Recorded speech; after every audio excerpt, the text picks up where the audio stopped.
What does like a typical day consist of for you in like the convent? Like, can you walk me through like a typical day?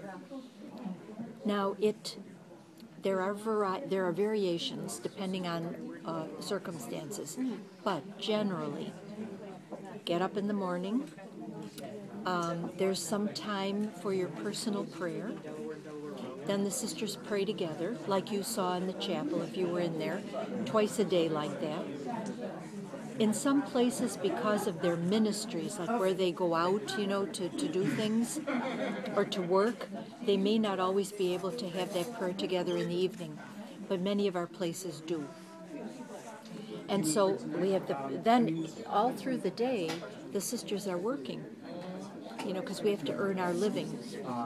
It was nice meeting you. Nice meeting you. There are people who think that the bishop supports us, or that the Catholic Church supports us, or Rome supports us. No way. We have to earn all our salaries, and we have to earn the money for ourselves, but for all those sisters who can't work anymore or who are sick. And so what we do is we pool all our salaries together, and they get shared out in all of our different houses, and each sister has a little budget. So, you have some personal money for your needs. But we pool all our money. I mean, where I work at Canisius, when I get that salary, I turn it in, and that gets put into the pot, so to speak, and then it gets divvied up. Did not know that. Mm-hmm. What kind of careers do a lot of the sisters have? Do a lot of them work at different schools? We have some sisters who teach. They work at high schools, elementary schools. We have some sisters who do hospital chaplain work, visiting of the sick, working in parishes. Let's see. One of our sisters.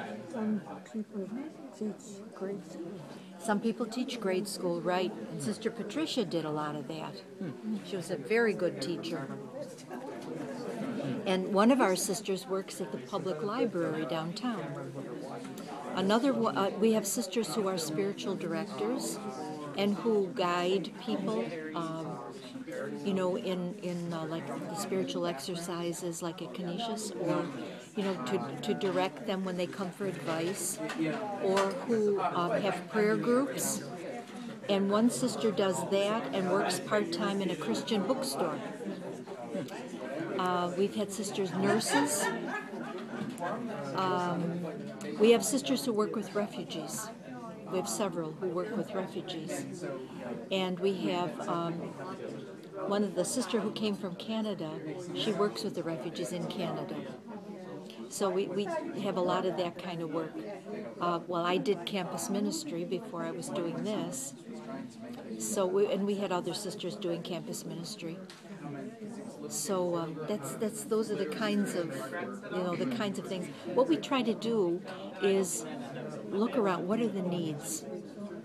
So very much we're in areas that are like this one here. This is the west side of Buffalo. It's not the most elegant area. So we very often want to be in those areas. And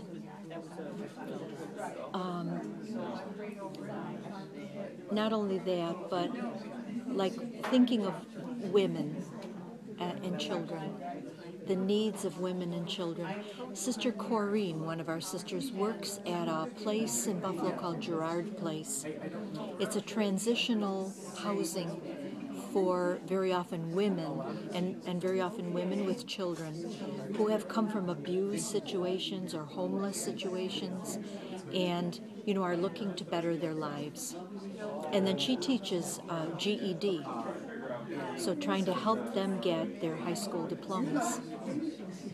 And we have other sisters who teach English as a second language, to refugees, and trying to improve their skills. When you ask your sisters to go out and look for work, or you yourself go out to look for work to do something that'll better the community, Yeah, and, yeah, have a very, positive light. very much. That's the idea. It isn't like just going out to do a job for us. You know, like somebody might work in a store, work in a bank, work in a business firm, you know. These are all good things. But for us, there's another dimension. It's people's lives, it's people's, going toward God, kind of. The idea that anything we do, that's of service, it's to be of service, especially too. And how can we be of service and do something meaningful to make a difference? Yeah, to make a difference in the world. And one of the things is, like, for somebody who might think of becoming a sister, supposing that person has a job. Well, you can consider, well, what is that job? Is it possible for her to keep that job and make it meaningful in the sense of she really feels like she can make a difference in people's lives through that job? Well, then she could keep that job probably, and it adds that other dimension, that there's more to it. So you think about all those things, you have to kind of discern, reflect, try to figure it out. But there are so many needs. Oh, too many. Yeah. One thing that we wanted to touch on, what is the role of your convent when it comes to social justice? And what does justice mean to you? I think I would say that that is one of the guiding principles for us in doing what you might call a job or service wherever we are. It's the fact that it's kind of there's a in the scripture there's a piece in one of the prophets that says there's only one thing that God asks of you: to act justly, to love tenderly, and to walk humbly with God. And that's what we try to do. So to act justly. So our sisters are very much involved in social justice issues through their work sometimes or through their interest and commitment. We have, for our whole congregation, what we call a peace and justice network. In every country where we are, we have sisters who are concerned about the issues that touch the people in their country. And in this area, and then there's one for, keeping in touch with everybody, but then every country has one too. So we have sisters here who kind of spearhead those things. We get messages all the time about social justice issues. One of the things that we made a commitment to was to work against human trafficking. Through our consciousness raising, participation in presentations or efforts, a newsletter that we contribute to, things like that. Another is we have made a commitment all over our congregation for refugees, so that everywhere we are, we have sisters working with refugees. So that's a big concern for us, that social justice aspect. And justice, social justice, people write books on it, and they give definitions and all kinds of things. But if you think about justice, it is just simply doing everything you can when you see that something isn't right or equal or fair, to contribute to making it so. Whether that be only through prayer, if you can't do, that's powerful. through writing, through consciousness raising yourself, through talking with others, or actual activism, no matter what it is, depending on your ability, your possibility.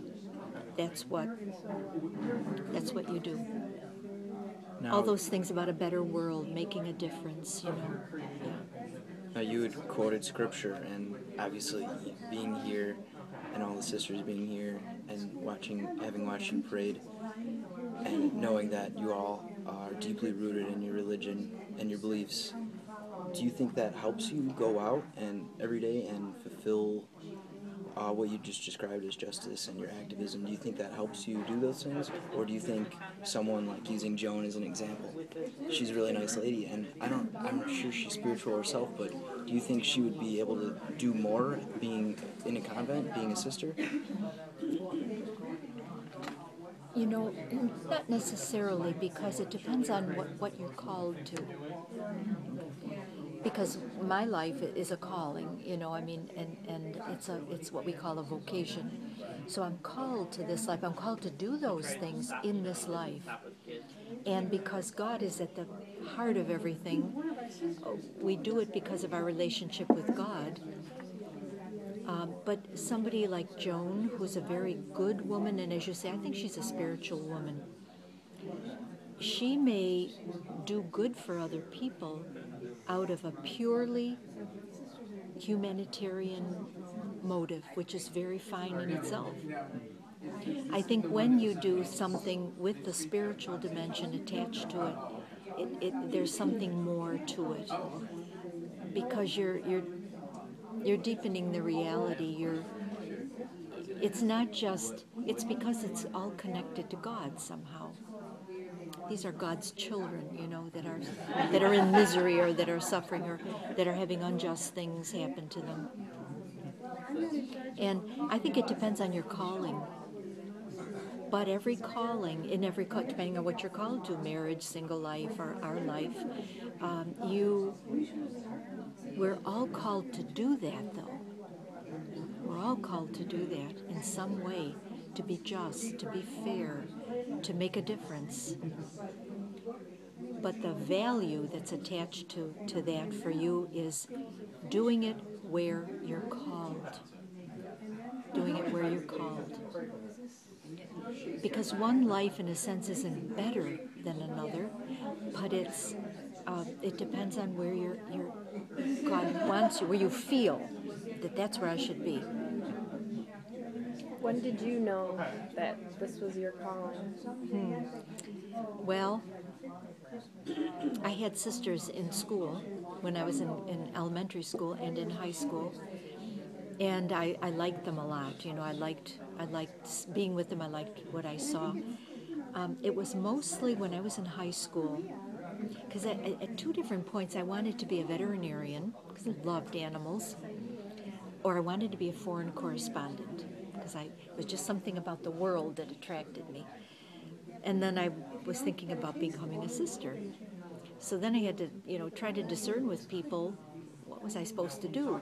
I was very young, but years ago, we did those things much younger. It isn't so now. The world is different. It's a very different world.